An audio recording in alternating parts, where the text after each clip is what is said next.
individually. New Beginnings Toastmasters Club, please come to order. We ask that you please observe and respect during this contest. Do not attempt to unmute yourself. I will remove that permission once I take my seat. Any one of you who wish to challenge me for the right of Sergeant at Arms, please present your blade. All right. At this time, I will call forth Robert Riggs for his pledge and inspirational thought. Thank you, sir. Namaste. Welcome, everybody, to the Practice New Beginnings contest, fall contest. We're going to be having a wonderful time tonight. And before I do that, I just want to give you a little thought. Who here has actually done a virtual contest ever? Go ahead and raise your hand. Really, Merrick, you've done one?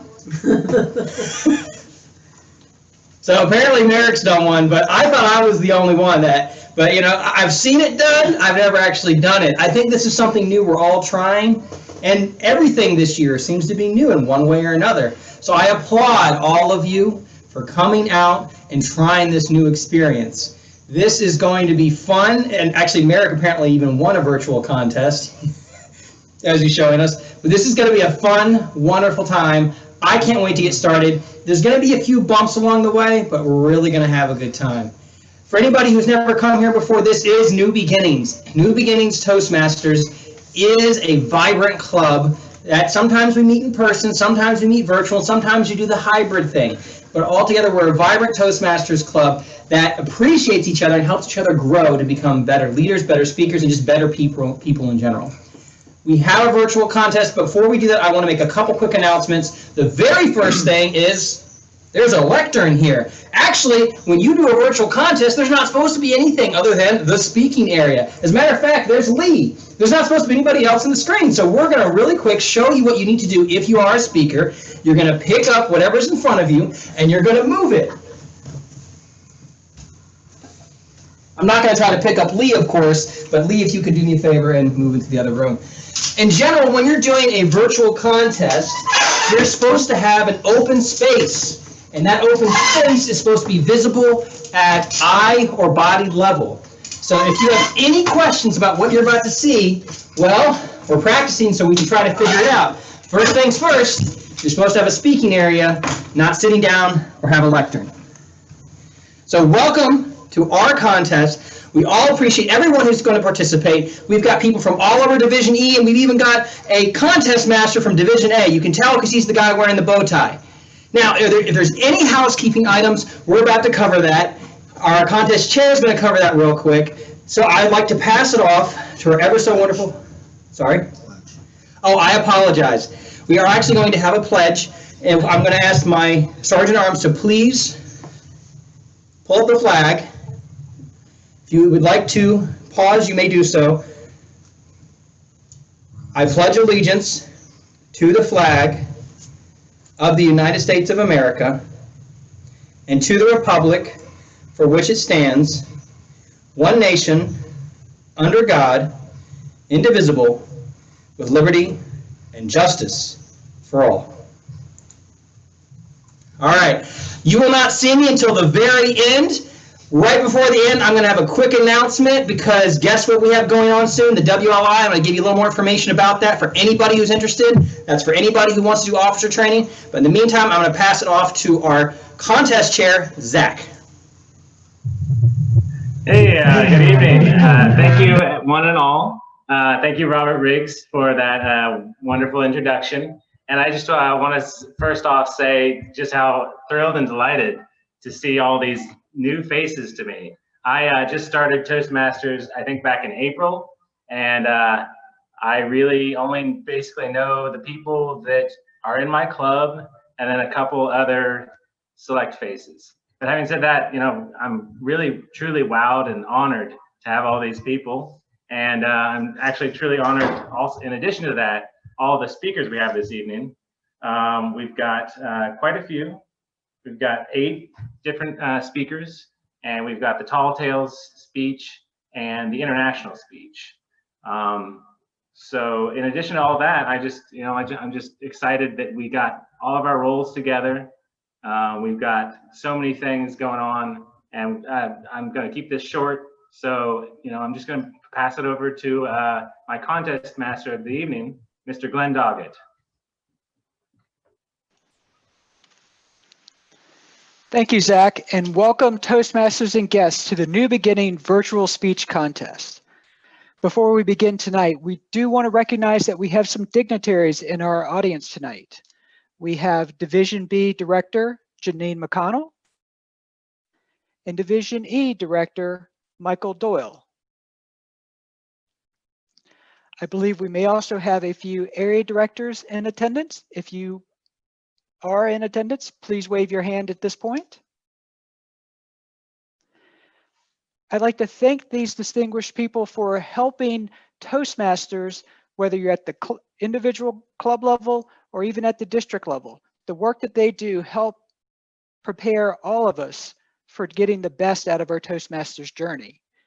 But tonight we're not here just to talk about who are these dignitaries in the room. We're here to celebrate great speakers.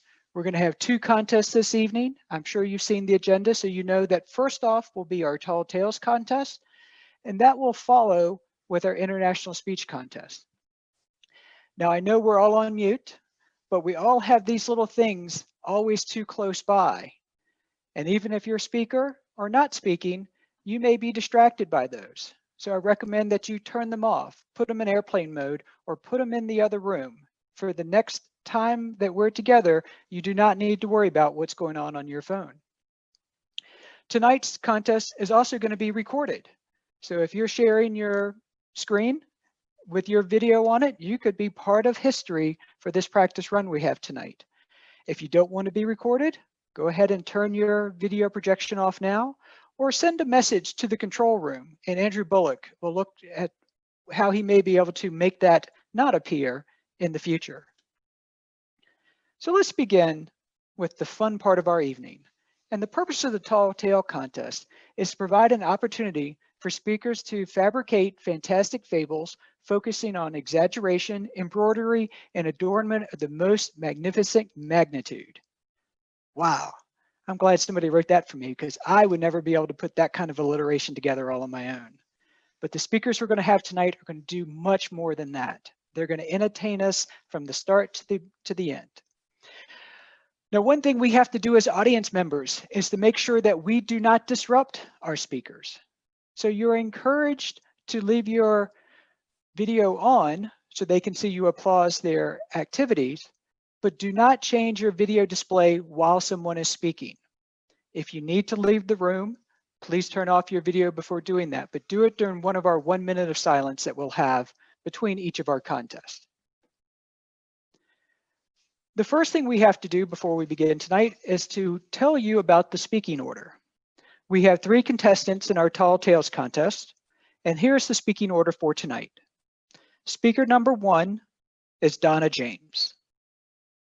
Speaker number 2 is Asha Zar. Speaker number 3, Elizabeth Clare. To repeat, Donna James, speaker number 1. Asha Zar, speaker number 2. And Elizabeth Clare, speaker number 3. To be fair to everyone, when they come up tonight, I will be announcing everybody in the same consistent manner. I will state their name, their speech title, and then their name. Following each speaker, there will be 1 minute of silence so our judges has time to mark the ballots appropriately. Now, before we move forward, I would like to identify for our speakers, our timer for this evening is Sean at timer 1. Sean, could you display how the colors will be shown to our contestants this evening?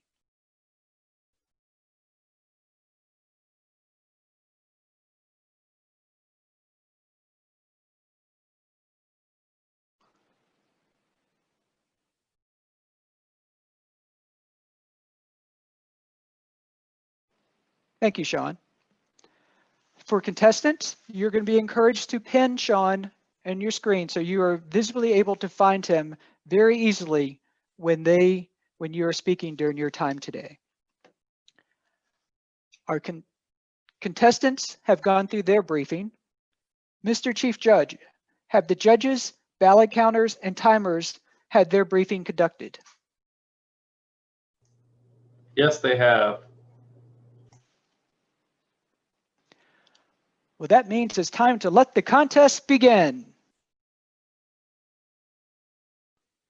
Let's prepare for our first contestant, judges. Contestant number 1, Donna James. Dollar dollar bill. Dollar dollar bill, Donna James.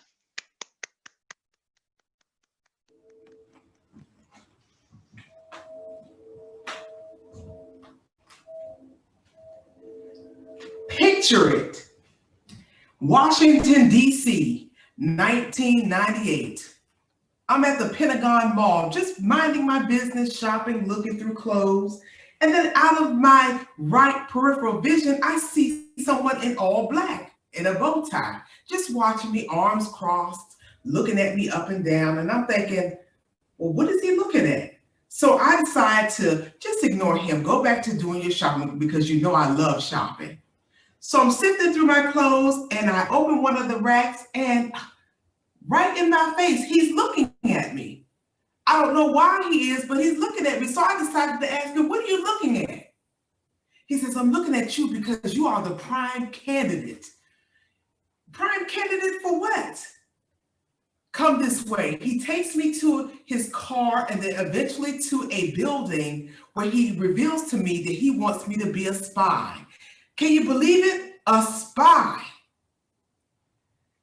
Toastmaster of the evening, fellow Toastmasters and guests. Can you imagine being asked to be a spy and to go incognito as a dollar bill?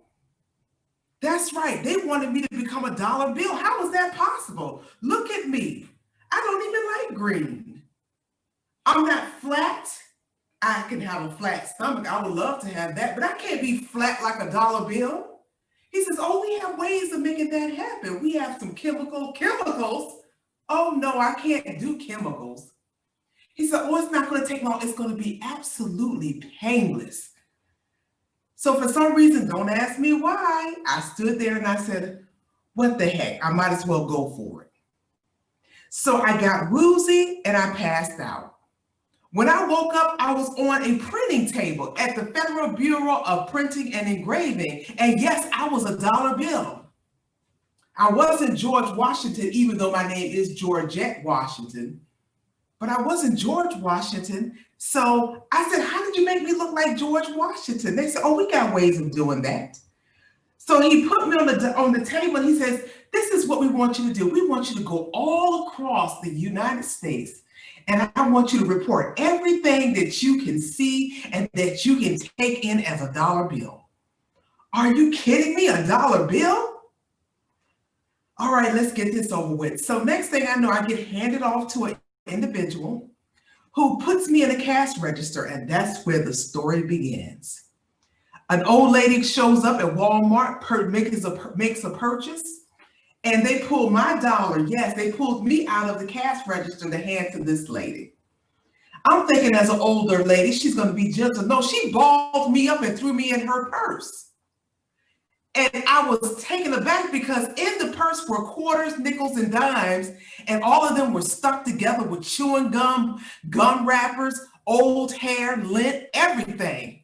And I'm praying, please don't stick your hand and try to figure out where your change is, because I don't want to get stuck on the coins.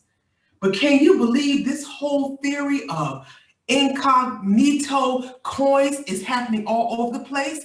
There were tons of quarters and nickels and dimes, yes, going undercover.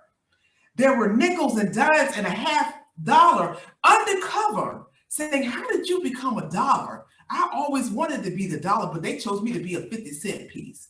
So I asked him, well, how did you become a 50-cent piece? He said, I was just at the gas station and a guy pulled me over and said, I'll give you $50 if you follow me. Well, you know, I'm game for money. So I followed him. And next thing you know, I'm sitting on the table. I'm a 50-cent piece. It's terrifying.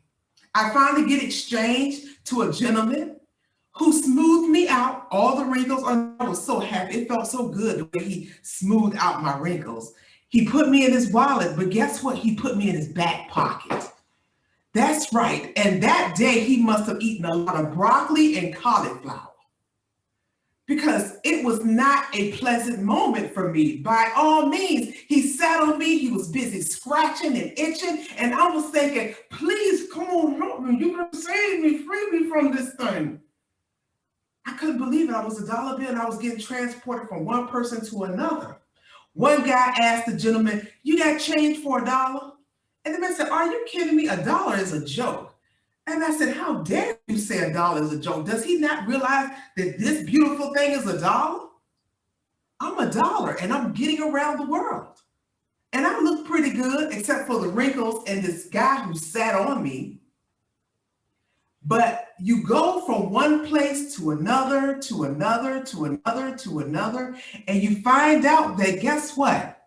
Everything is different around you, but everything can be the same because $1 can go a mighty long way. Toastmaster of the evening.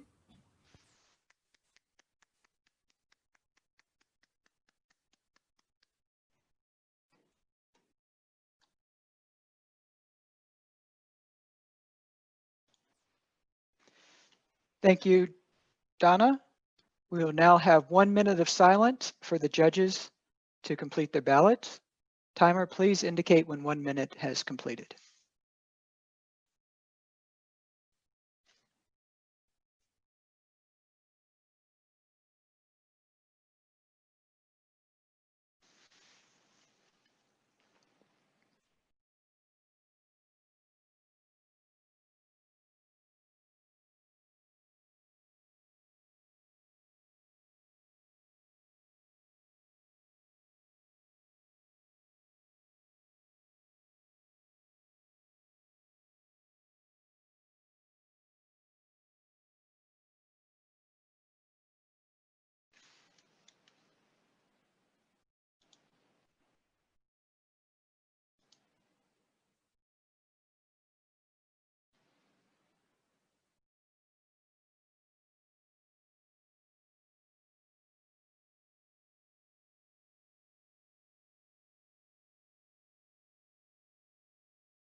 Thank you.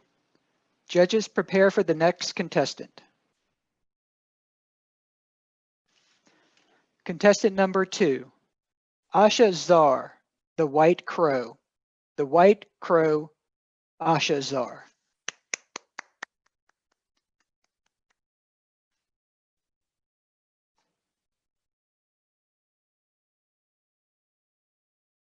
Thank you very much.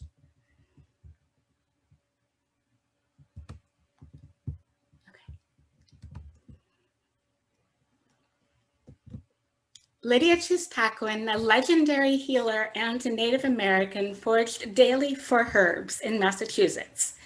One of her longtime helpers, her grandma Betty, told her one day that she couldn't come with her anymore. "But why, Grandma?" queried Lydia. "You have always been with me."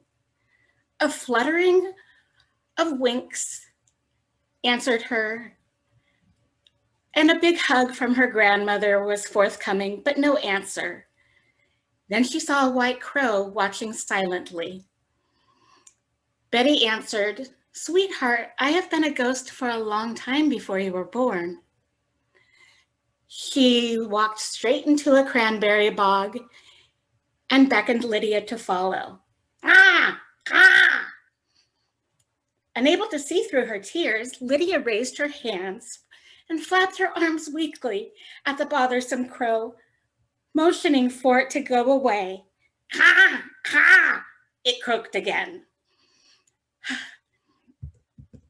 Again, Lydia wafted away with her hands, and with a last motion of her arms, she hit her head, and rain came pouring down. "How did what?"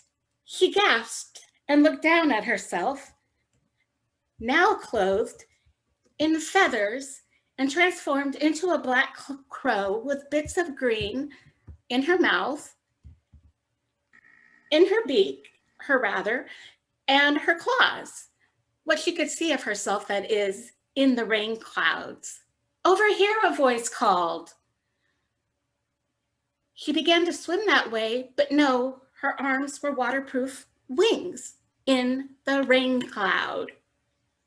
And she was unable to swim because the rain was pouring down so heavily. Who are you? She called. We're all here. Who is all of you? Family. And we have a story to tell. Come on, have a seat, have a cloud. She tried to swim. She tried to fly, but quickly fell to the ground. The white crow that had been there before was gone, and all that she could see in its place was a large, bleached out oaken ship. Lydia, said Grandma Betty, standing at the ship. This is my grandfather, John. Oh, hi, said Lydia. All she could see was a slab of ice. Great.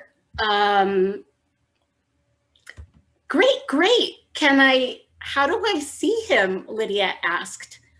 Well, said her grandmother, Betty, he was drowned under the ice, but he is here and he wants to see you. That's okay. Can I see Uncle Philip instead? Asked Lydia. Sure, that's fine, answered Grandma Betty, because your grandfather, after all, did die when your Uncle Philip's men became upset about him talking with Josiah Winslow. But still, he wanted to say hi. Why don't you go visit his children?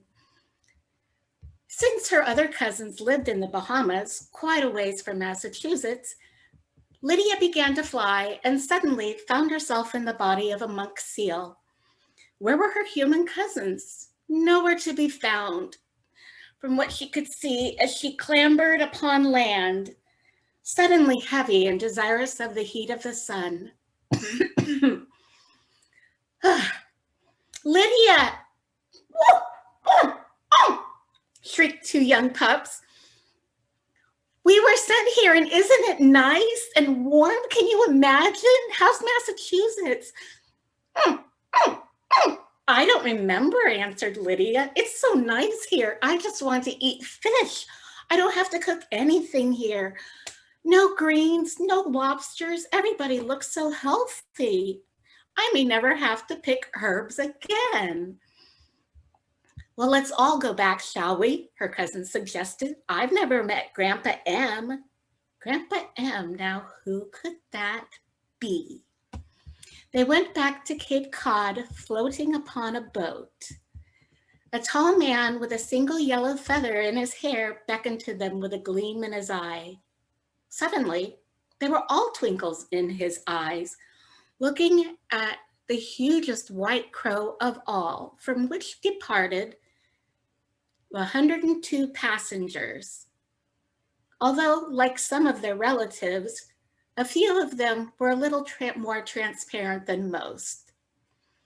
As soon as they landed, that large white bird flew away. Do you see these people, Grandpa? Yes, he answered. Suddenly we were in the firmament again, high above the clouds, high above our bodies. Yes, Grandfather said, they will give birth to your descendants. Suddenly, Lydia was back in Massachusetts, rubbing her head and smiling with a twinkle in her eyes, of whom I am one. Thank you, Mr. Toastmaster.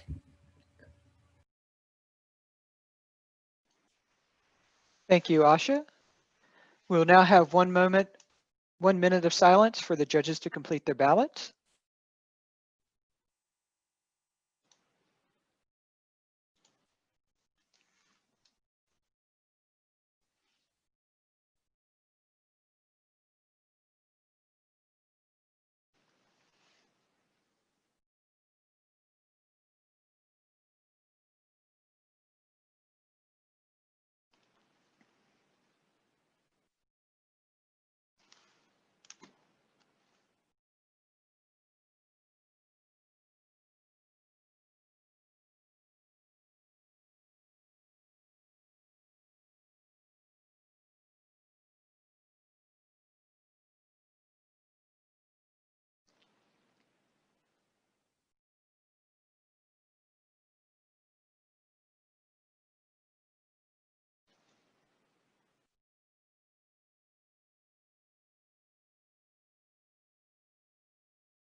Thank you.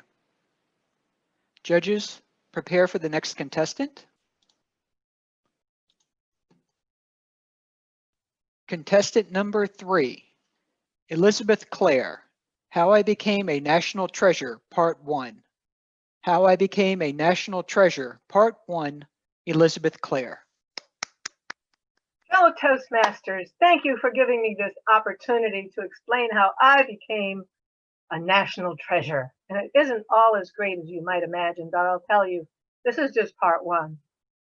Before I was born, my parents had wanted a child for a long time. So my mother read all the books about what to eat when she was pregnant, and fish liver oil and vitamins and everything. And when I was born, it was clear that I was going to be a very amazing and very brilliant baby. I cut my own umbilical cord and I smacked the doctor instead of smacking myself, and I started breathing on my own quite well. My second day, my first word was banana, and my third day, I was up to anti-disestablishmentarianism. Before I got to a week old, I was reading Dick and Jane, and by a year, I was reading the Encyclopedia Britannica.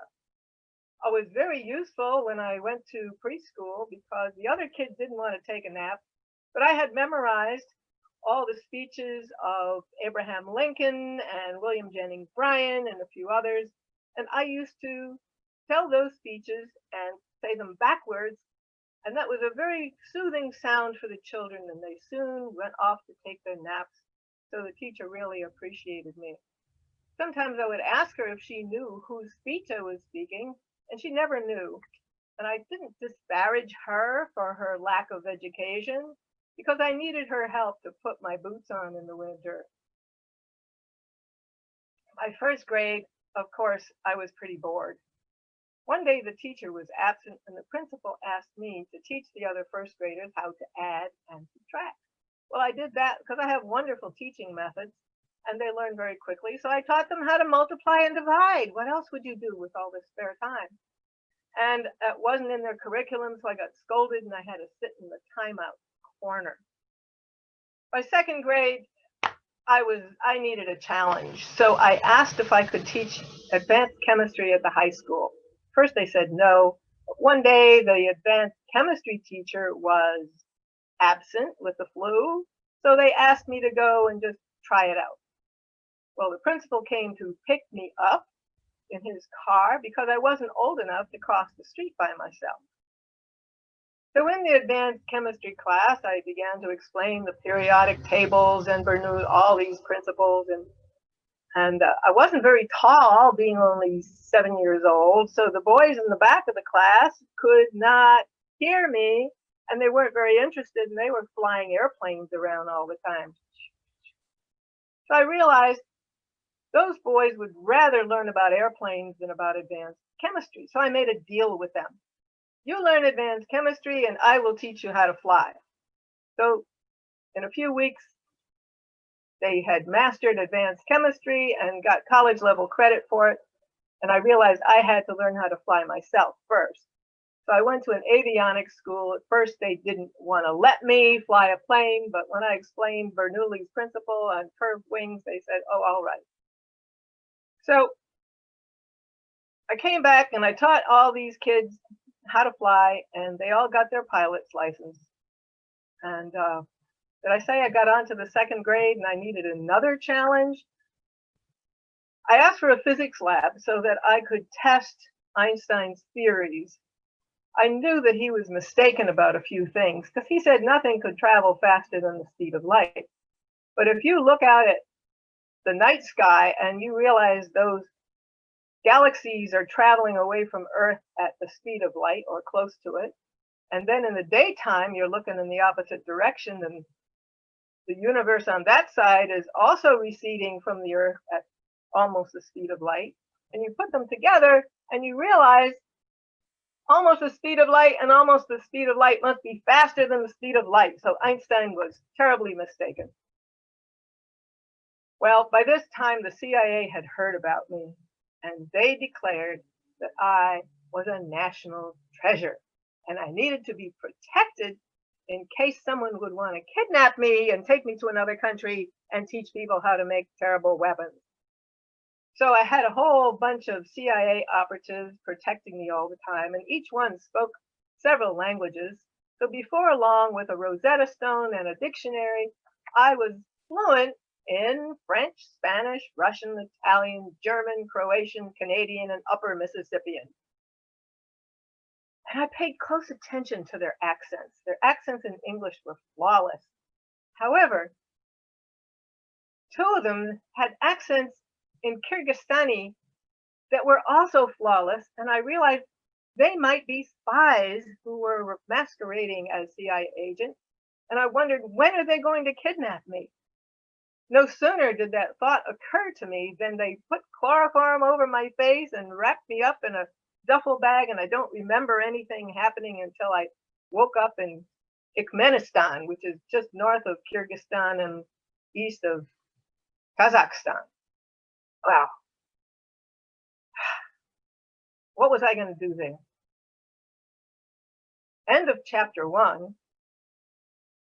Chapter 2, I will tell you not only how I escaped, but how they didn't really want me to escape, because I had taken over the government, I had liberated the women, I had electrified all their homes, and I had created a school system, great health for the people. And when I escaped, they really were sad about it. And that's chapter 1 of how I became a national treasure. Mr. Contest Chair.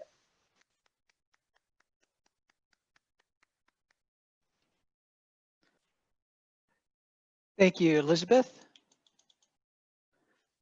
At this time, we will remain silent until the ballot counters have left with the chief judge, and the judges are directed to submit their ballots as discussed in their briefing, and the timer should submit the timer's report to the chief judge at this time.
Mr. Sergeant at Arms, have the ballots been collected? We seem to have lost track of one of our ballot counters. I will let you know once that is resolved.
Well, I believe that's, go ahead.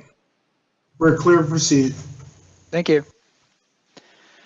Well, let's give all of our contestants a big round of applause.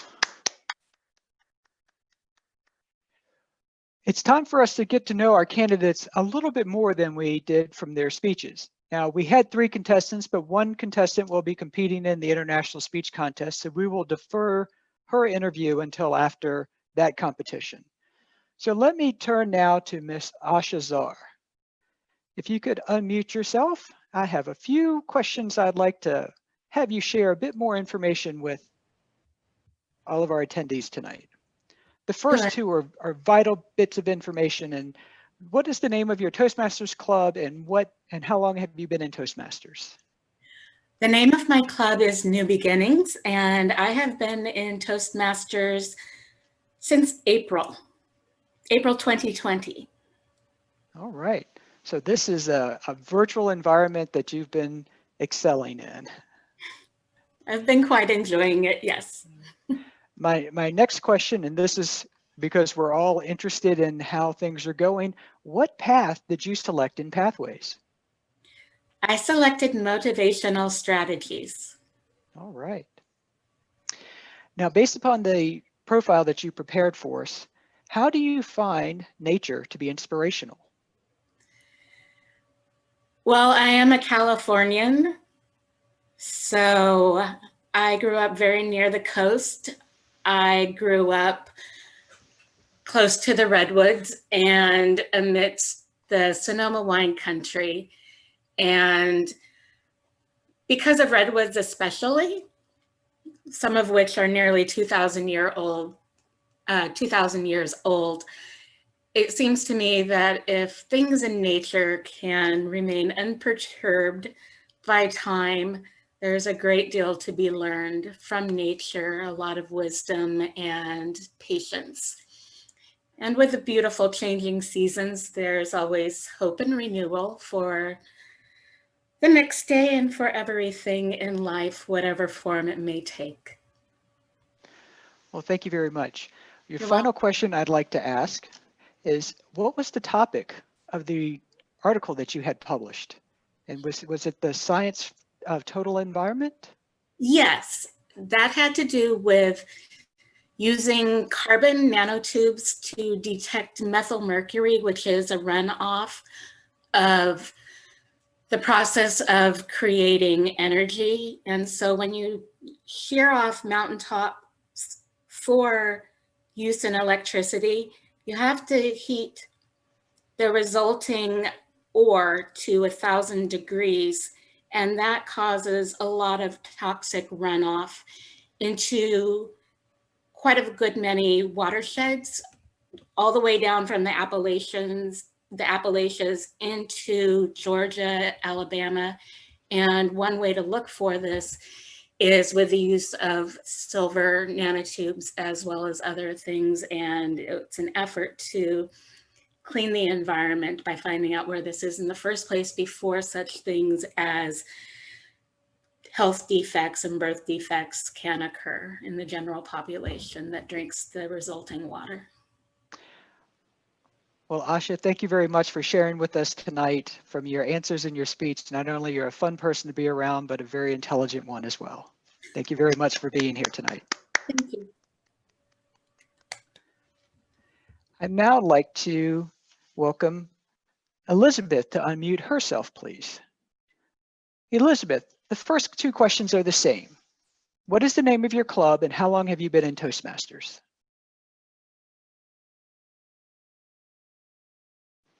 All right, I believe you're still on mute.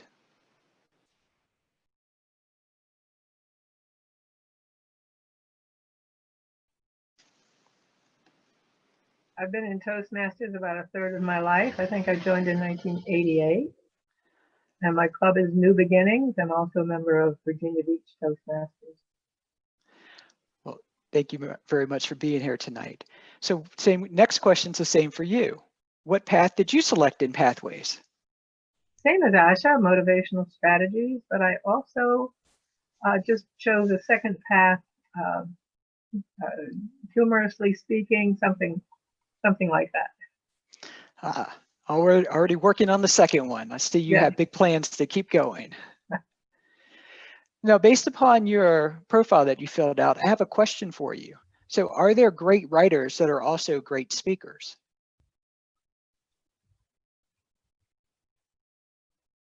Great writers who are also great speakers. Well, it's a good combination. But I know I was working on writing for a long time, and I realized in order to make a dent in things that I wanted to make a dent in, which was like motivating Congress to allocate money, their funds to alleviating hunger in developing countries, that I'd have to learn to speak too. But I couldn't speak until I joined Toastmasters. So one day I will be a great speaker and a great writer. Thank you for the question. All right.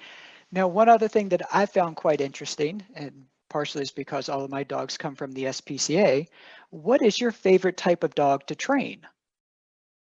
Well, let me introduce you to my favorite type of dog to train. Her name is Angel, and she's very trainable. She's learning the Army crawl, and she knows about 87 words, and I realize that dogs are wired for language just as people are. They're just not wired for speaking language, but they are wired, some of them more than others, for understanding language. So if I say, find my glasses or find my keys, she'll run off and be very happy, or bring me my shoes. You know, she'll love that. So she is a petite golden doodle, but I find there are other breeds that also learn very fast, but she's not only a fast learner, she doesn't shed, and she eats very little and her poops are very little. So she's the ideal dog for an old person to be able to pick up and carry around.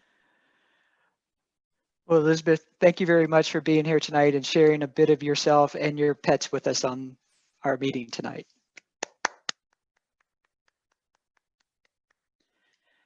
At this minute, we at this time, we're going to take a brief intermission.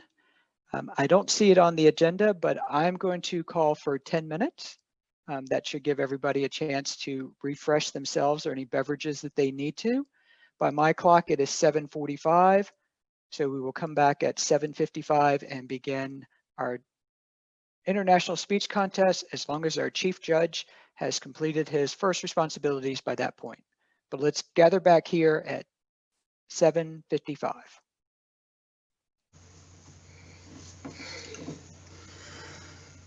Fellow Toastmasters, please come back to order. This time we will proceed into our next contest. Please keep in mind that the proceedings are being recorded, and if you do not wish to be recorded, please turn off your video. At this time, I will now call forth our contest master, Mr. Glenn Doggett. Thank you, Mr. Sargent. At this point, before we begin moving forward, can I confirm that our chief judge has returned? He has not. They are still debating in that room. So before we move forward, we have to have all of our vital portions of our adjudication committee in place. I know division directors are always keen to speak on the spot.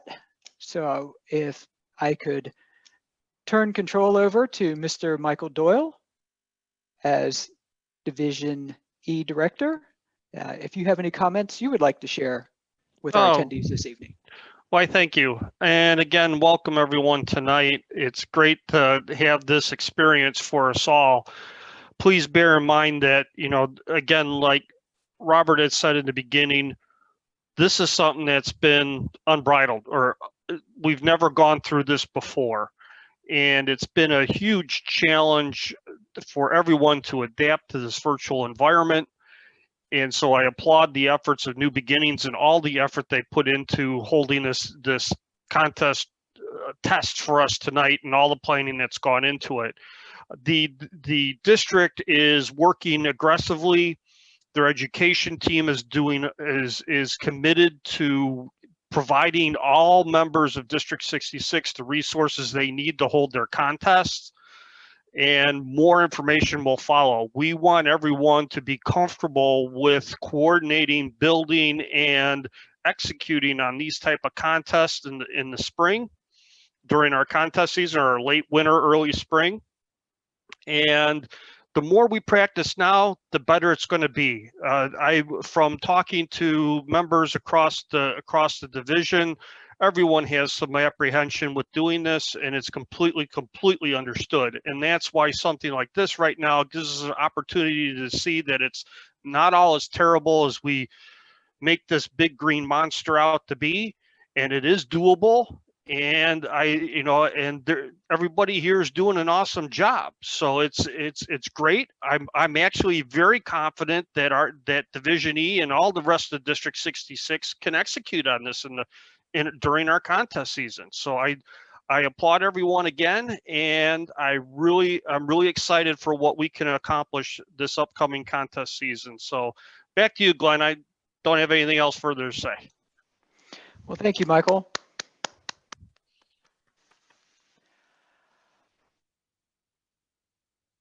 We're still awaiting confirmation and return of our chief judge, so we will not begin going forward.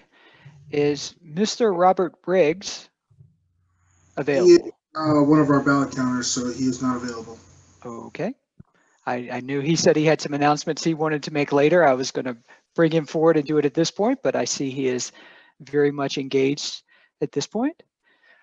Yeah, I think it got heated in there. I'm kidding. Well, we had 3 very dynamic and entertaining speeches, so I could see very much how the judges had a difficult time on their hands and how that could lead to debates and discussions by the ballot counters.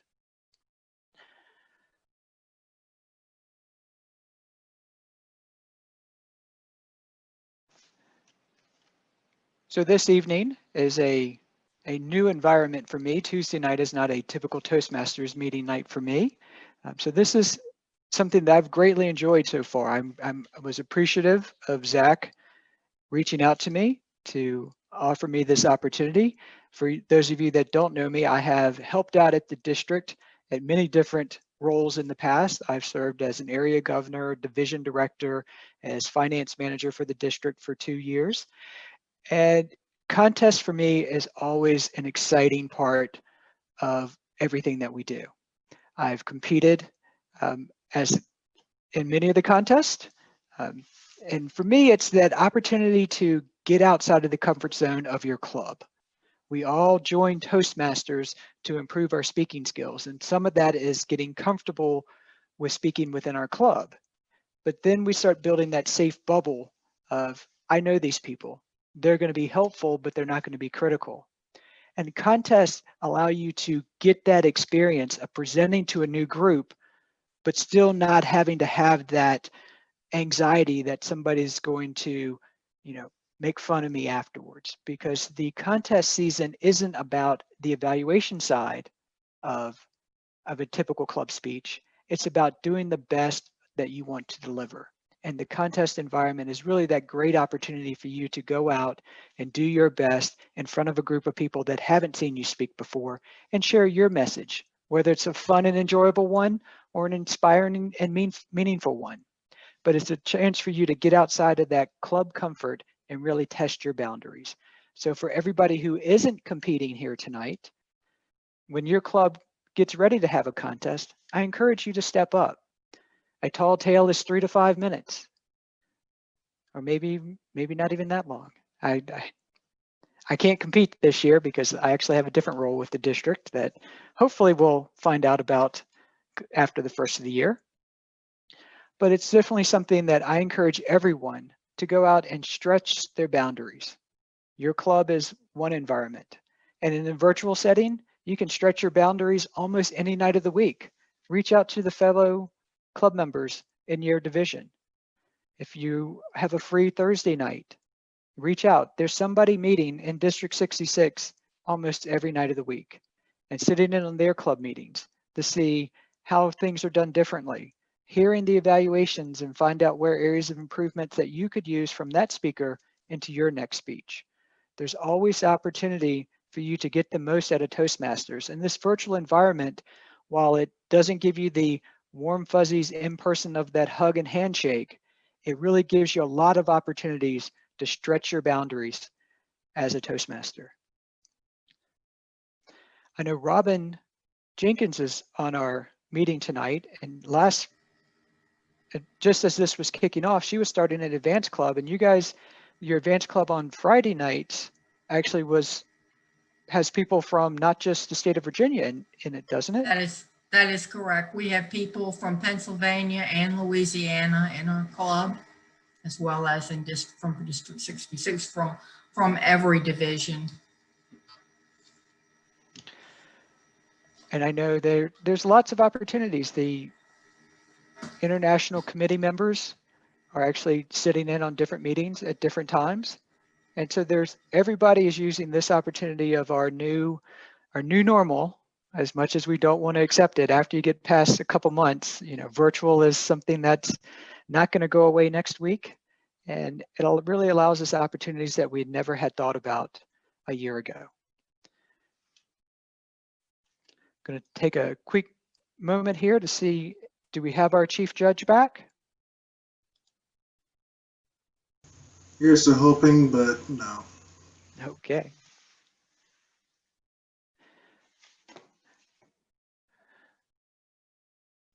So for the members of New Beginnings Toastmasters that are not competing tonight, because I don't want to hear from somebody who's on the stage, anybody like to share their thoughts about this event that we're putting on so far? How they went about planning, how you're participating?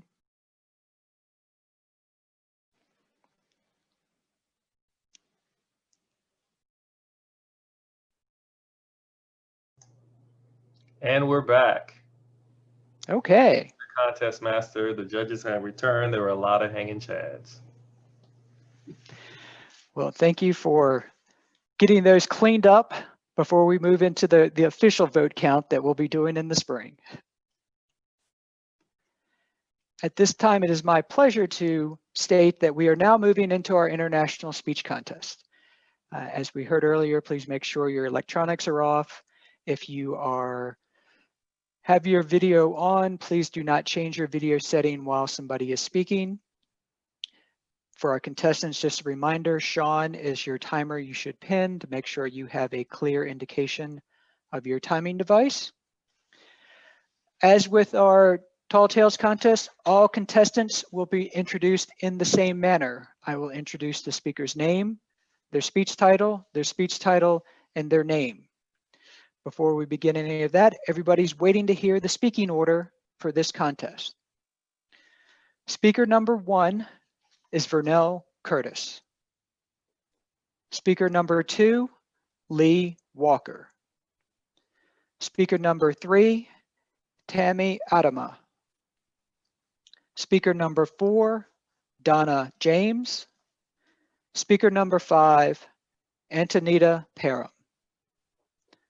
To repeat, Vernell Curtis, speaker number 1. Lee Walker, speaker number 2. Tammy Adama, speaker number 3.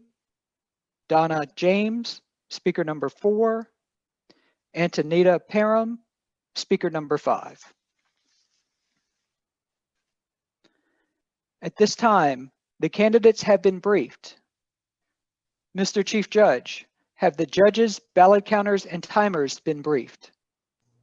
Yes, they have. At this time, let the international speech contest begin.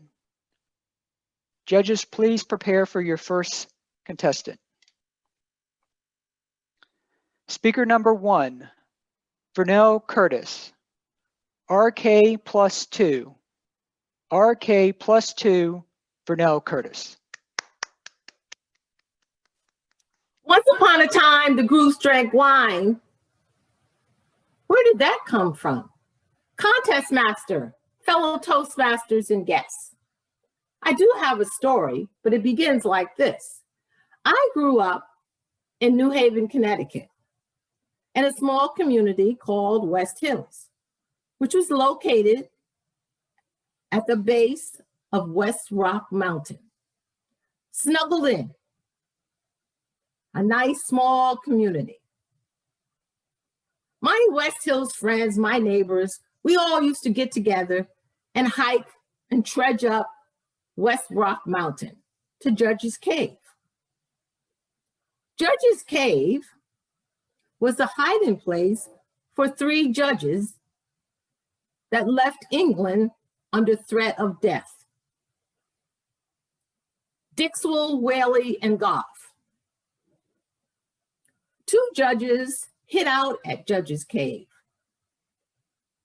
And that's why my friends and I went up to Judge's Cave to play hide and go seek. Once you got there, Judge's Cave is located on a beautiful plateau. 3 huge boulders surrounded by a fence with barbed wire on the top. You had to scale that fence, jump over the barbed wire, and then you were free to play hide and seek. One by one, my friends scaled over the fence, and there I was looking through, the only one on the other side. RK plus 2. I had to muster my wrist and get over that fence, and that's exactly what I did. I scaled it, put 1 foot on the barbed wire, and jumped over. Hallelujah, I was on the other side. We played hide and go seek, had a good time, and now it was a time to go back to the other side. Going over, my britches got caught on the barbed wire, tore my shorts. My friend lent me her jacket. I tied it around my waist and went on. But I came back. RK plus 2. I took another risk.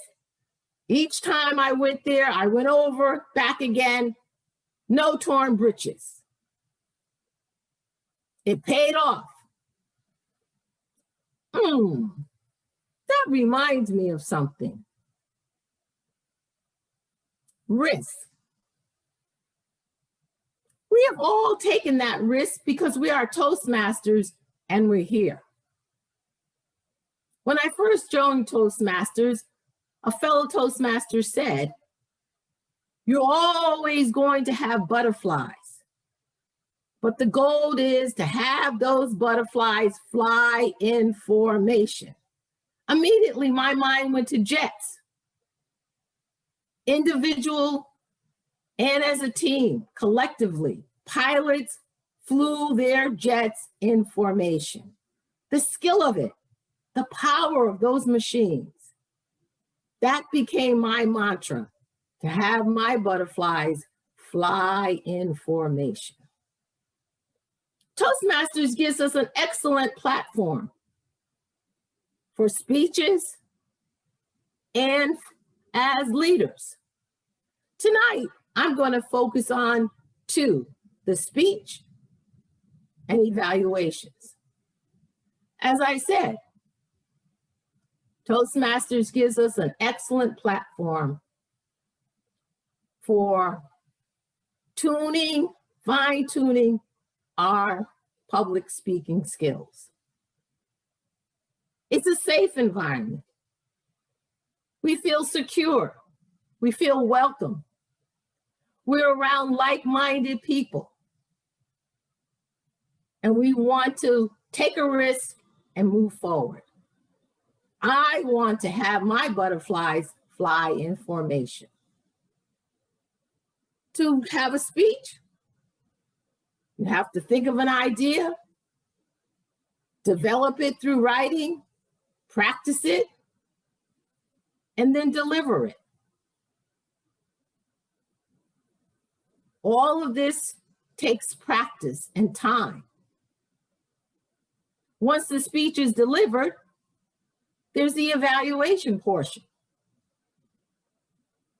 And the evaluation should be an inspiration, a learning tool, a growth method, not only for the speaker, but for the evaluator and for the audience. We all learn from evaluations.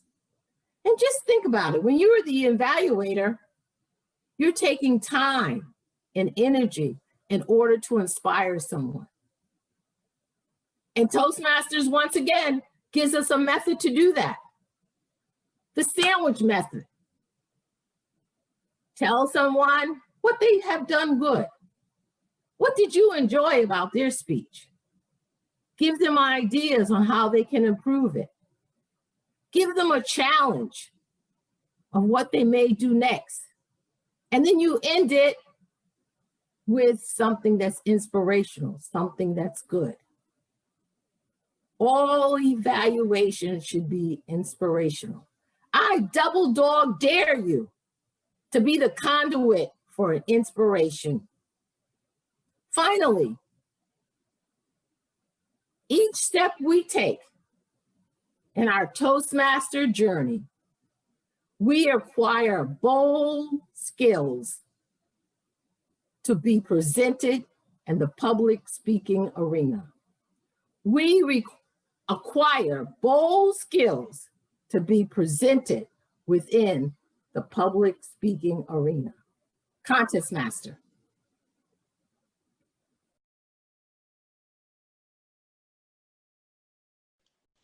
Thank you, Vernell. We will now give 1 minute of silence for the judges to complete their ballots.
Thank you.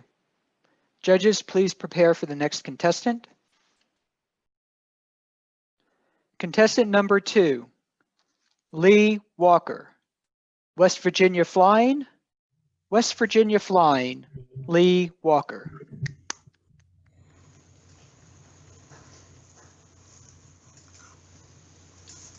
All right, JCs, it's time to plan our annual rafting trip this year. Who's all interested? We need to get things organized. There's a lot to do. Somebody's got to rent a van. We got to get some gear, our tents, our sleeping bags, other items we need. We need to pick a date, a weekend we're going. Who's all in? And then a little while later, a few minutes later, one of my friends comes up, Rick, and he says, hey, Lee, this year, why don't we do something different? Why don't we go to Greg and ask him if he'll fly us there this year? It'll save us a few hours and it'll be a different thing. They can all, the rest of them can take the van that we've done the last few years. And I'm thinking, well, maybe, but you know, I've never been in an airplane. So he's like, well, all right, well, let's find out if Greg will be up for it and take us. We know he has a pilot's license. We know his experience. He's talked about it. Maybe he'll go for it. So we talked with Greg a few weeks later, and he's like, yeah, sure, no problem, guys. I got it all. And we're like, well, what about gas? What's it going to cost? And all these things. He's like, oh, it's all taken care of. I got everything. I have all the connections and all.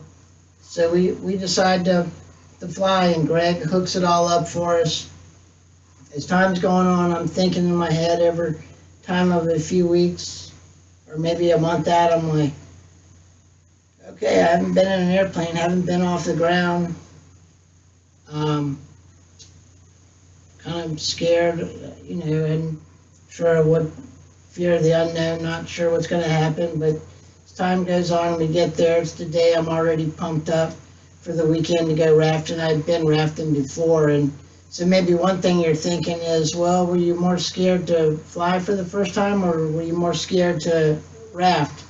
Probably flying, because I grew up at the beach. I'm used to the water. I was in the Boy Scouts. We did a lot of things in the water, swimming, and you have your life jacket and helmet and all that to protect you. And so we get into the airplane, or it's the day of, we show up, we drive out to, I think it was Suffolk Airport, and we get there and we get on the airplane, and I'm like, wow, man, this is really tight quarters here. There's 3 of us. It's a really small plane, and we've got all our gear. We've got our bags, our sleeping bags, and so forth. So we're cramped in there. But Greg really made me feel at ease, though, because he explained everything as things went along. He's like, I'm going to do this. I'm going to have the headset on. You guys are going to wear a headset. You're even going to have a mic. But you're not going to be doing any of the talking when it comes to talking to the air traffic controllers. Guys need to be quiet and just listen. So that was kind of interesting to be able to at least listen to the conversations of what Greg was trying to do and what he was trying to get the air traffic controllers to help him with and guide the plane to where it's going and so forth. And so maybe one of the scary parts was taking off. We were at a small airport, and it was enough runway to take off and clear trees and things like that. So I wasn't really too worried. And then we got up in the air and flying and looking around. And as I said, we got to participate or listen to some of the conversations when Greg was periodically checking in with air traffic controllers as we kind of flew over the state and toward West Virginia, and you're crossing different cities and counties, and if you come across different airports, and checking in and always looking at the gauges, checking the weather and all that.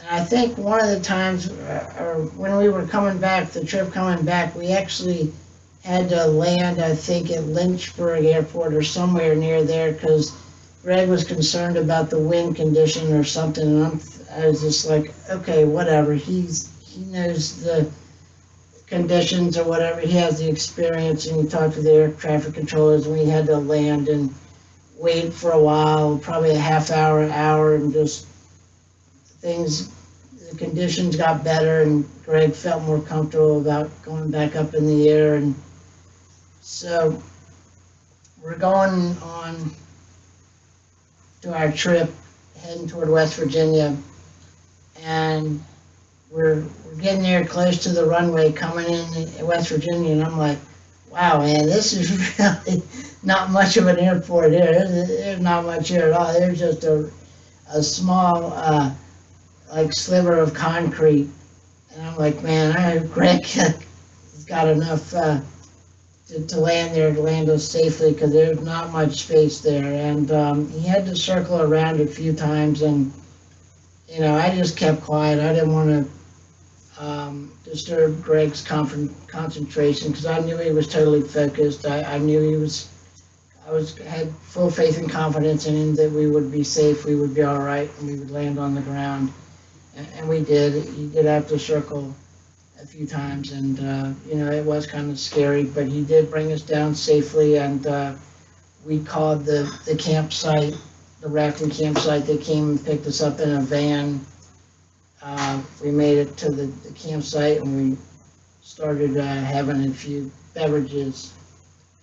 And one of the things I do remember is my friend Rick, during the middle of our flight on the way there, he's like, well, it's time for some bubbly. So he pulls out a bottle of wine, and it's like, okay, well, we can do it. And Greg's like, all right, you guys can have one, but I'm focused on flying. But you're right, it's the right thing to do. So this was a really unique experience for me, but that's something that I've learned about over the years being in the JCs. They always put me in out of my comfort zone and in an experience that I hadn't experienced before. So there was whitewater rafting I hadn't done before, flying, which I hadn't done before, all kind of different things I've done in the JCs that I probably wouldn't have done if I hadn't joined that organization. Mr. Toastmaster.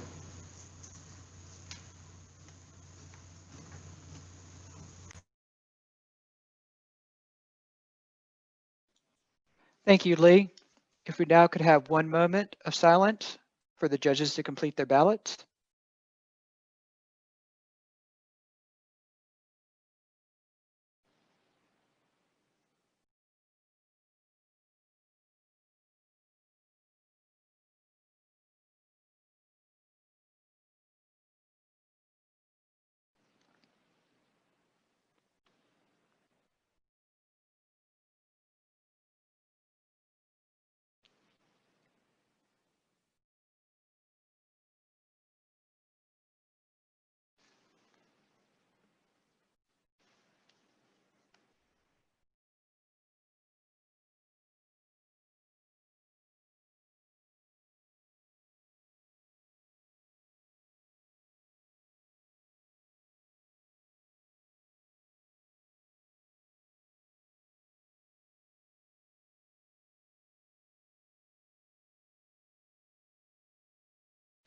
Thank you.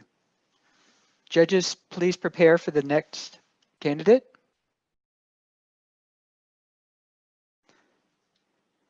Speaker number 3, Tammy Adama. Don't be afraid to pick up an egg. Don't be afraid to pick up an egg, Tammy Adama. How many of you have found something unusual on a walk? I see some hands out there in Zoom land. This one day, a beautiful spring day, my husband and I and our dog were walking the trails along the canal. And in the middle of the sidewalk was an egg. Can you believe it? An egg. We looked all around, but there was not a duck, a bird, or a goose in sight. Not even a nest. So against my husband's wishes, I picked up the egg and made an executive decision to take it home. Fortunately, we had an incubator from another experience, but that's another story. We waited and waited and waited.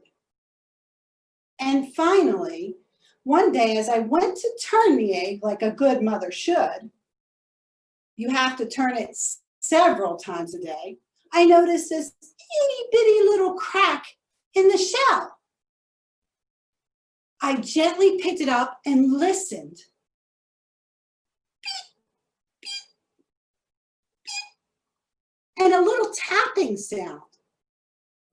My husband and I waited and waited and waited until later that evening when all of a sudden this beautiful little creature began to emerge. We were now the proud parents of a baby duck. A baby duck, could you imagine? Well, then it dawned on us. We don't know anything about raising a duck. What are we supposed to do with this duck? Then came the research. But in the meantime, I decided a special little duck needed a special name. And so I looked at this book, A Cosmic Sea of Words by Harold Klemp. I randomly opened the book, and the first word I saw was Caitanya. It's a Hindu expression for universal intelligence, spirit. Wow, that's a big name for such a little duck. But he seemed to approve of the name. So I said, well, I guess you can grow into it. We wanted Caitanya, Kai for short, to be a wild duck. So we walked him twice a day down to the canal to be around the other marine life. Then we had to buy special food and get a brooder for indoors. So it started with a small one and then a medium size and then a big one that had to go outside. And of course they got to swim. So at first he was small enough that we could put him in the sink. But you have to watch them because before they have feathers, they can topple over and drown. And then they poop every single time. So you got to scrub out the sink. And then you need a pool, a bigger pool, and then a bigger pool. Anyone here need a pool? We got you covered. Before long, Caitanya was beginning to hop around the yard and test his wings out. And at 2 months exactly, when we went on another walk, Caitanya flew across the canal. Whoa! We were both ecstatic and shocked at the same time. But he flew back. But the next day, he did it again. Only this time, he just left. My husband said, "That's it? No goodbyes? What?" Just like good parents would, we became very concerned. Would he fit in with the other ducks? Would they accept him?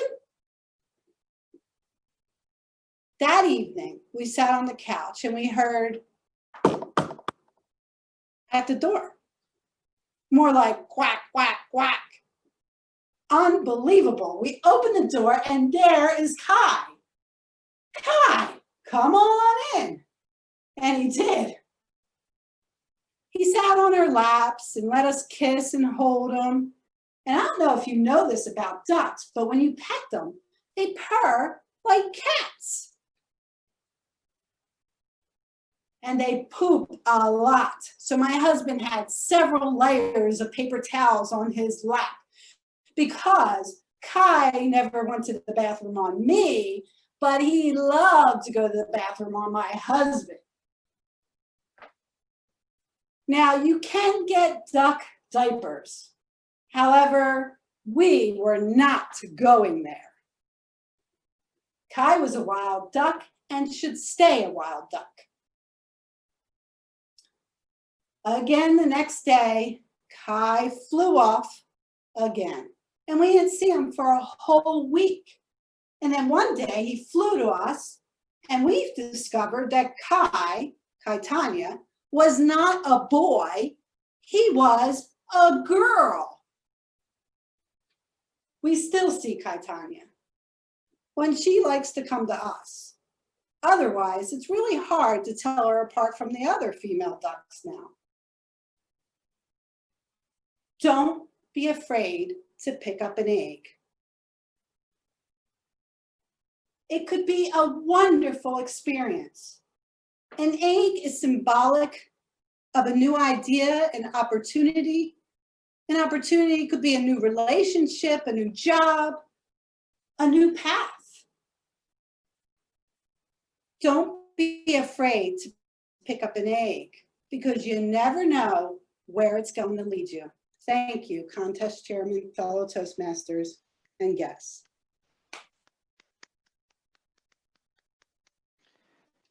Thank you, Tammy. If we can now have 1 minute for the judges to complete their ballots.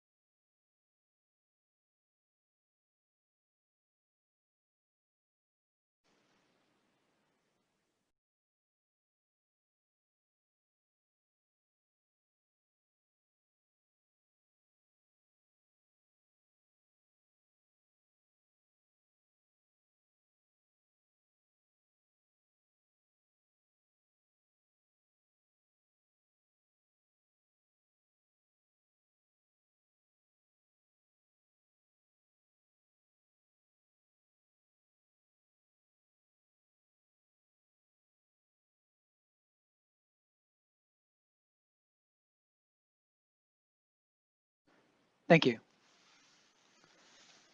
Judges, please prepare for the next contestant.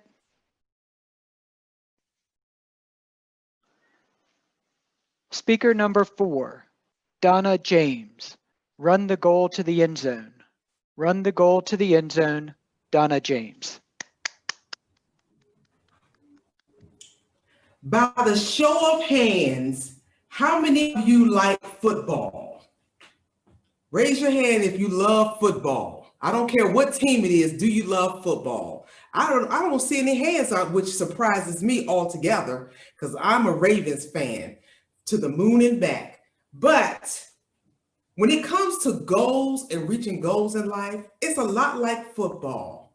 There's a collaboration of members of a team. You have to have a team to make sure that you achieve your goals because ultimately you want to get to the end zone where you can score a touchdown. Every position in a football team has a certain purpose. You have the running back who the quarterback hands the ball off to and they run to the end zone. You have the wide receiver when the quarterback takes it back, a long pass with the intentions of the wide receiver to catch the ball and run it into the end zone. But there has to be a strategy in place for that to happen. That strategy occurs when the team members come together and huddle. That is just like the game of life and reaching your goals. Goals are often not reached by yourself. It takes a collaboration of members who have certain positions in order to achieve the goal. But in order to get a goal to the point where it is accomplished, you first need to huddle and plan a strategy. You have to have a strategy to give you direction and a purpose of what you're doing. And then you have to give different people different objectives and goals in order to reach that ultimate goal at the end. It may be that you need to hand off some papers to someone so that they can run it to the location that it needs to be. It may be that you need to have someone be at a specific place at a specific time to receive what it is that you're sending either through a fax or whatever that is. But everybody must be in play and be in position. Now, the other two things that you have to have the reality in is you're going to have an offensive line and you're going to have a defensive line. The offensive line is to help to drive the ball to the end zone, but the defensive line is to cause roadblocks and block you from hitting the goal that you want to achieve. When you're reaching for dreams and goals in your life, you have to have the reality and understanding this. There are going to be people who are not going to want to believe in your dreams and not going to want to see your dreams come to fruition. So they're going to throw out whatever roadblock they can to make sure that you do not end up on the end zone or in the winning side of what it is that you're trying to do. Goals are something that has to have a focus. They have to have a purpose. A quarterback can't snap a ball and not know where he wants that ball to go. He throws the ball to the wide receiver to be at that position where he throws it. He snaps the ball and hands it to the running back because he knows the running back has the shoulders to push through. But sometimes you have to push through the hurdles of life in order to reach the goal. Life is like a football game. It's all about what you want to happen and how you want things to happen. But it takes a drive, it takes purpose, and it takes skill. It takes the realization that you're going to come up with roadblocks. And it takes the fortitude and the drive to know that whatever happens, you're going to push forward to achieve your goals. There is no thing as wasting time. When you're looking at a football game, do you see the team that's trying to score wasting time?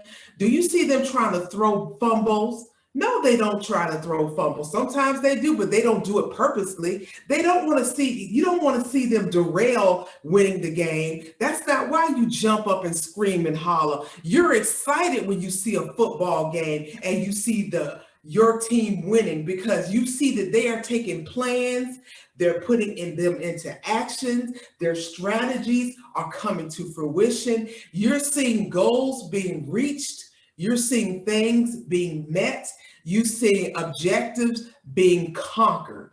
But you have to come in together in order to make that happen. Some people don't do that. And what happens when people don't want to follow the rules of the game? They have to be removed off the team and sat down until somebody else can replace them. That may be what you have to do in order to reach your goals. You have to come to the determining factor if that person is willing to work with you or against you. You cannot be a team to achieve what it is that you want to, and someone's fighting against you every inch of the way. The choice is yours. The choice is up to you and the other members that make your team to identify if this is going to be a successful goal that we're going to reach, that we're going to kick that one ball into the goal post to get the 1 point. This is not about tying a game. This is about winning a game. My question to you is, how much do you want to win? How much do you want to win with your team? How much do you want your goals to be achieved? If that's what you want, then be ready to play ball, because it's all about getting to the end zone. Contest chair.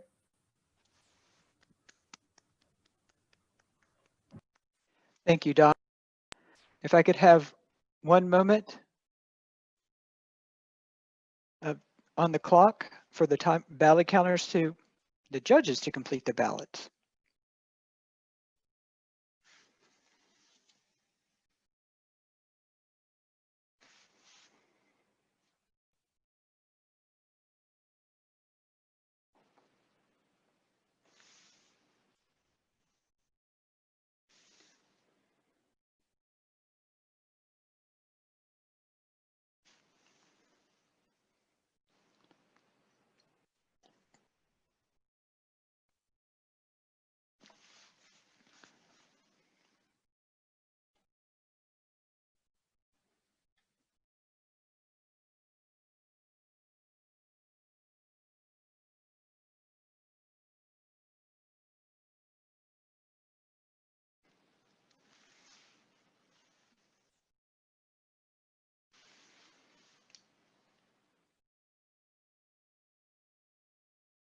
Thank you.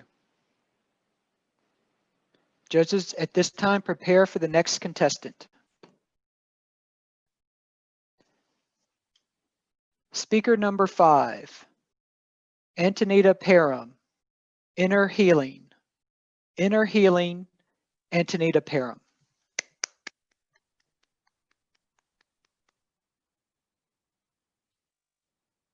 Thank you, Mr. Toastmaster, fellow Toastmasters, guests, and friends. If I had to give this speech a subtitle, it would be Setting the Attention. If I had to give this speech a subtitle, it would be Setting the Attention. We set the intention when we make up in our minds what it is we're going to do. And then when we write it out on a piece of paper, something happens. It's as if the universe comes together and conspires to make that intention a reality. Let me share with you an example. I was attending one of Tony Robbins' Unleash the Power Within virtual events. And during that time, he asked us, he said, what's one thing that you know you should be working on that you're not working on? I took a few moments and I thought about it. I have some childhood hurts that I have not yet resolved. I set my intention. That's what I'm going to work on. Master Ko, a master in meditation, comes along to finish up the day's event. And he begins what's called the Twin Hearts meditation. The Twin Hearts meditation.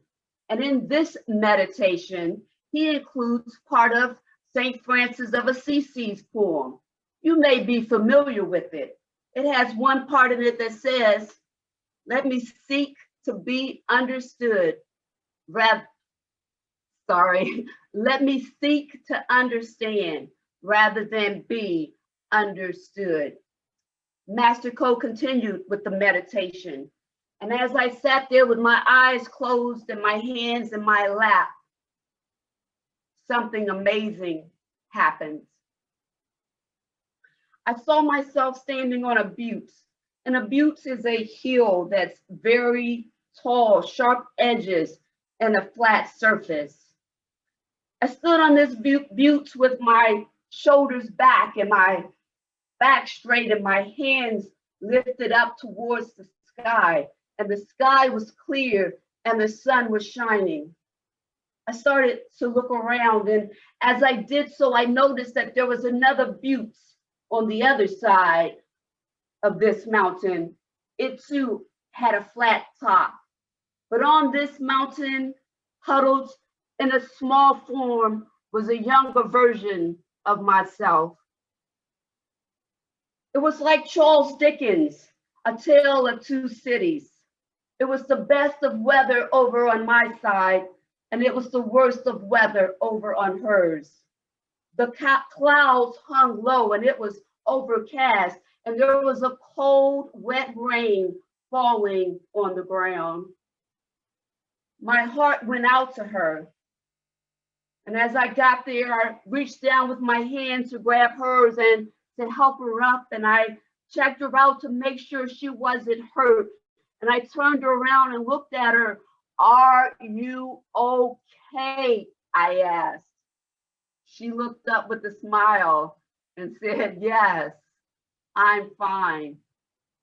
So we stood together and we talked for a little bit more.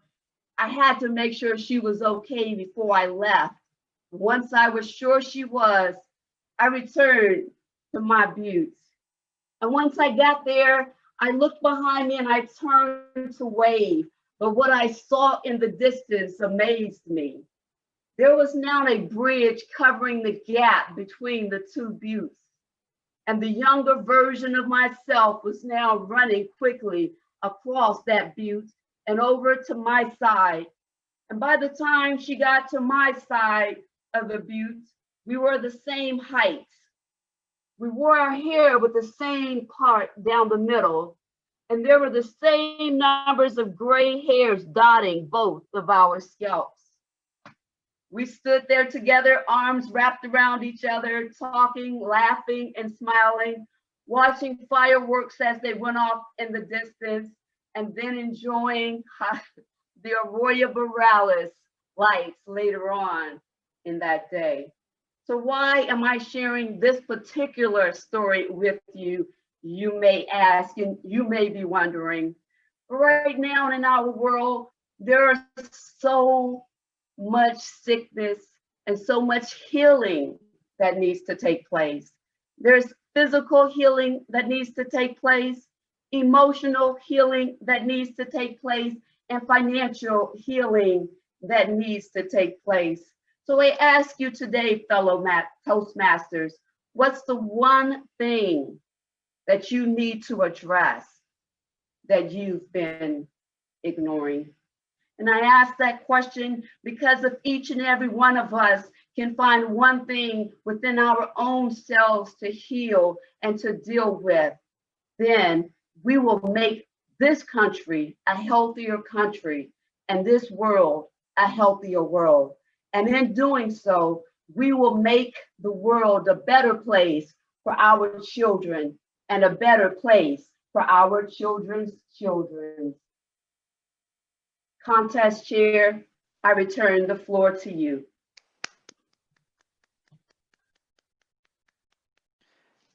Thank you, Antonita.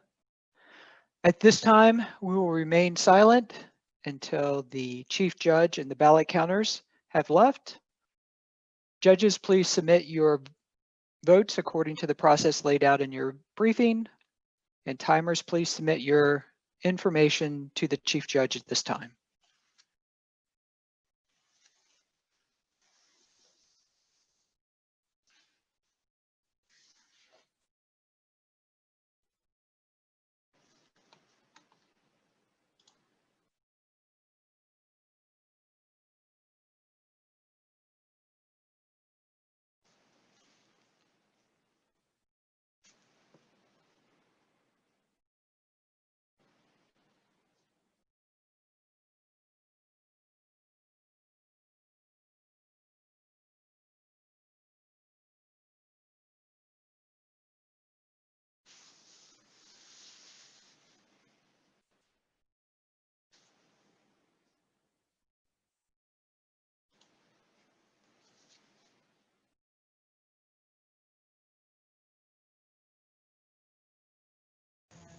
The chief judge, judges, and ballot counters have been deployed. The poll is running for a best speaker amongst the audience.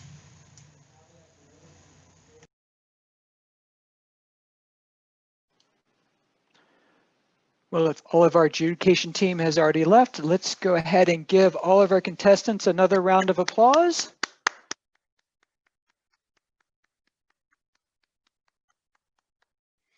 At this time, we will get to know these contestants a bit more, find out what they didn't share in their speeches tonight.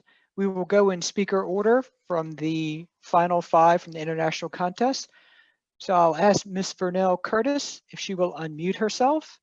And please tell us the name of your club and how long you have been in Toastmasters. Good evening again. I have been in Toastmasters for about 8 years, and my home club is PG Articulators. Well, thank you for being here tonight. Next question we've asked everyone is, what path are you currently working on? Visionary Communications. Visionary Communications. I was reviewing your profile that you turned in, and I was wondering if you could share what traits you believe make a successful club mentor. Patience. Patience is the number one. And then secondly is understanding the club culture in order to affect positive change. That's very true. Every club is going to be a little bit different, and helping a club grow is helping the club find their way. Exactly. My next question for you is, how did your interest in pressed floral arrangements develop? I wanted to preserve, a floral arrangement. It was a bouquet, well, it was a wrist bouquet. So I did some investigating and learned how to do it. And I took that and put it in a picture frame, and now I can have it forever. So if people are interested in having something preserved, are you available for hire? I certainly am. There you go. If you have any special events come up, reach out to Vernell. Thank you very much for being here tonight. Next, I'd like to ask Lee Walker if he will unmute his microphone and tell us what club you're in and how long you have been in Toastmasters. I'm in 2 clubs, New Beginnings and Virginia Beach Club. Been in Toastmasters about 17 years. Well, having been in 17 years, you're probably welcome to New Pathways environment. So what path are you currently working in? Presentation Mastery. Presentation Mastery. We're getting some diversification going on here. This is wonderful. Now, from your profile, you mentioned a couple of events that you like to participate in. So what would you say is your favorite golf course that you've played?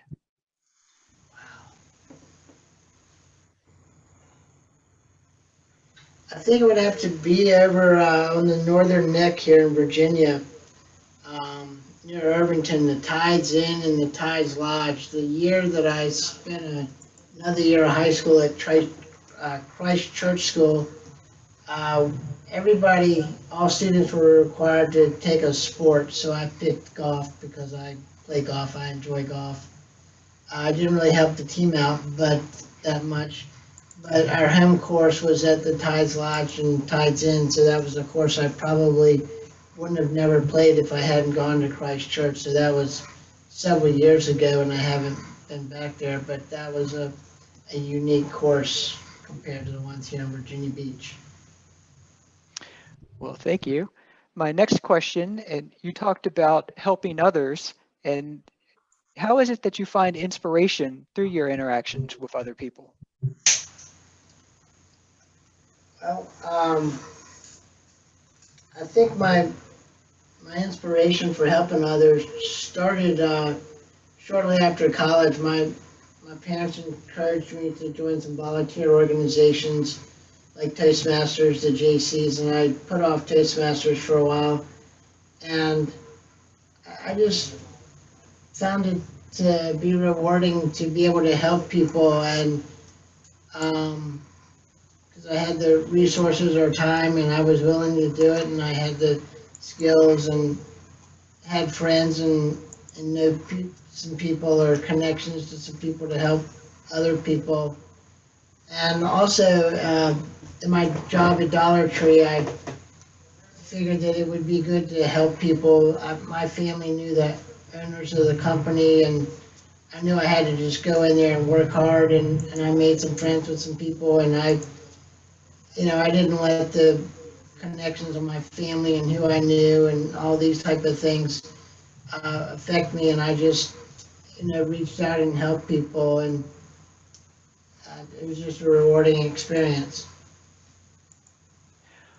Well, Lee, thank you for being here tonight and sharing with us both in your presentation and in our questions. I would now like to ask Tammy Adama to please unmute your microphone. And if you can tell us your club name and how long you've been in Toastmasters. New Beginnings, I've been in about a year now. Well, great. And so being a new member, the only thing that you've probably been part of is Pathways. So which path are you working in? Visionary Communications. Or Visionary, yeah. All right.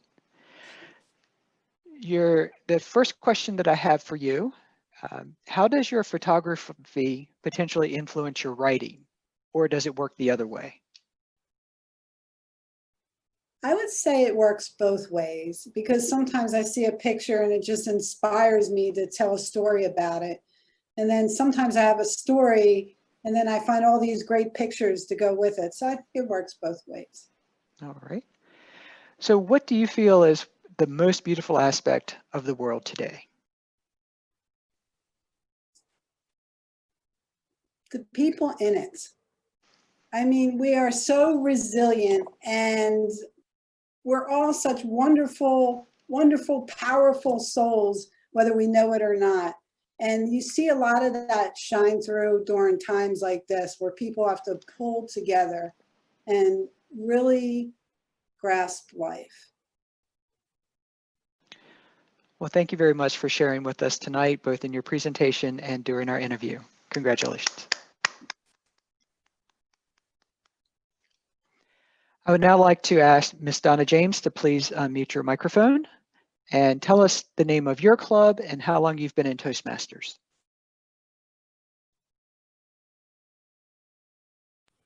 I'm in 2 clubs right now, so the New Beginnings and Garden Speaks. I've been in Toastmasters for approximately, I want to say 6 years now, 6 or 7 years now. I started off at the Norfolk, City of Norfolk chapter. All right. So next question is about pathways. Which one are you working through? I am working through my L3 in persuasive speaking. All right. So there's another one. So now we're up to, I believe, 4 different ones that people have been working on this evening. Mm-hmm. So my first question that I have for you, and this is based on information you put in your profile. So do you believe it was your mother that led to your interest in mentoring others? I believe it was my mother that led me into mentoring others. I learned a lot.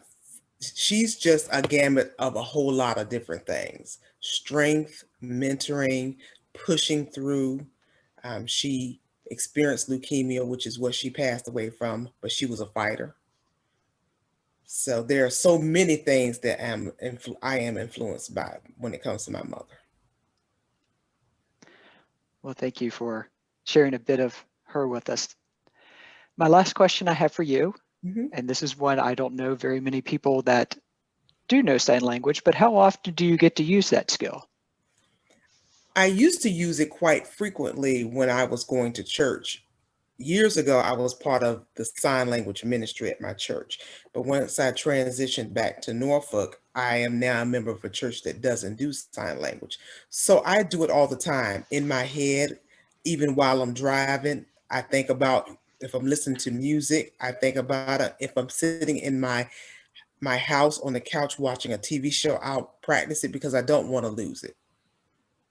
Well, I think that's a wonderful skill to have and not one that is probably taught often enough in our schools as we're talking about different languages. So thank you for being here tonight and thank you for sharing with us. Thank you. I would now like to ask Ms. Antonita Parham to please unmute your microphone and tell us your club and how long you've been in Toastmasters. I'm with Launch Chapter, and I've been in Toastmasters for 8 months. Wow, 8 months. So again, somebody who's only been in Pathways. So what's your current path? My current path is effective coaching, and I'm going to pick up motivational strategies for the second one. All right, good to hear you're already moving on to path number 2. So based upon your profile, my first question for you, what author or authors do you find engaging and would recommend to others? These are really tough questions. I probably would have said Dean Koontz, but since COVID, I've been on a self-development path. So I'd probably go with Tony Robbins, Dean DeGracio, and there's another guy. Michael Burnoff, one of my favorites. So those would probably be my favorite, and that's neuro-linguistic programming, because I'm working on my internal dialogue with myself. All right, well, if anybody wants those specific recommendations, please send Antonita a chat message because I know I'm not going to try to spell those out for you. The next question that I have for you is, how do you find inspiration through self-development?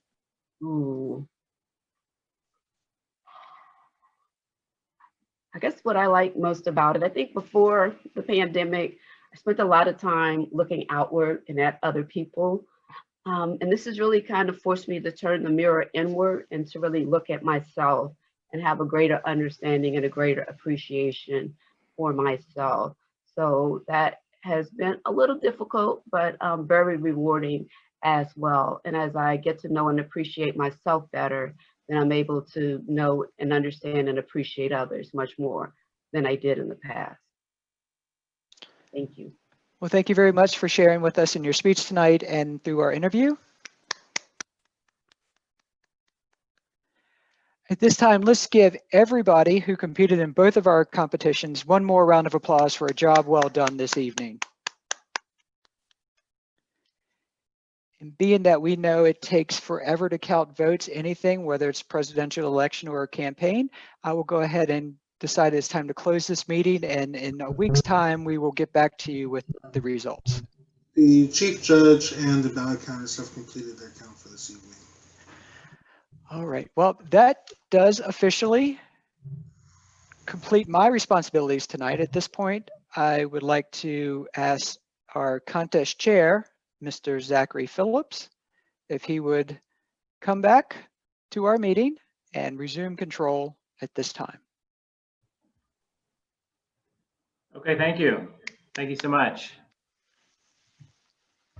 So first and foremost, thank you all so very, very much for coming out tonight.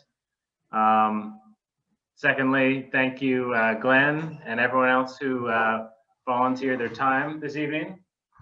And just thank you just in general for all the great speeches that happened. And, you know, everything that happened, both good and bad, you know, the little hiccups, you know, is just a part of the process. Having said that, you wanted me to announce the winners, correct? Okay.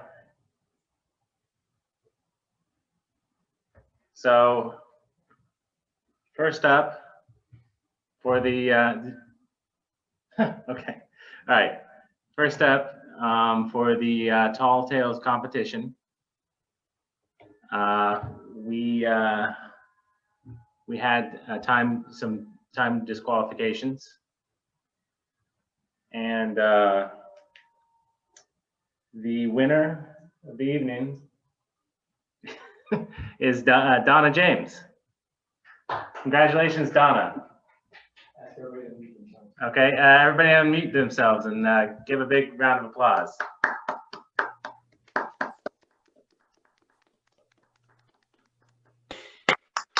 Okay. All right. Thank you, everybody. Oh, yes. Did you want to say a little something, or? It was, oh my God, what can I say? I really had to have the wild imagination. Actually, this whole dollar bill thing came up this morning, like at 8 a.m. was because I was thinking, what am I going to say for a tall tale? And I said, well, it just the thought came in my mind, become a dollar bill.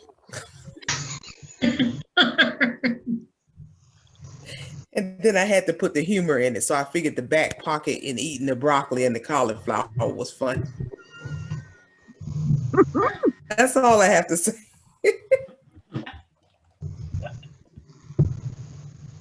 All right, moving on to our international competition for this evening. Again, thank you all for participating. I was sort of in the background, you know, putting all the ducks in the row and everything, but I mean, the parts of the speeches I did hear were very riveting and, you know, humorous at times, even entertaining. And we had no time disqualifications for that. But I'm going to announce the winners. And in third place, we have Miss Anita Parham. Oh.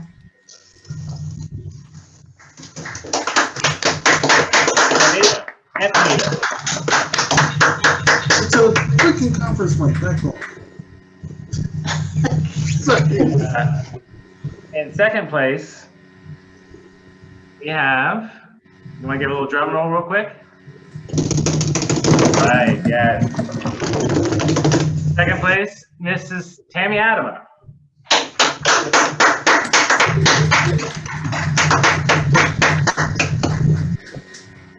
All right. And finally, with a big long drum roll, Yeah, there we go. And congratulations, Donna James. You won the international speech. Very excited. Double crown right there.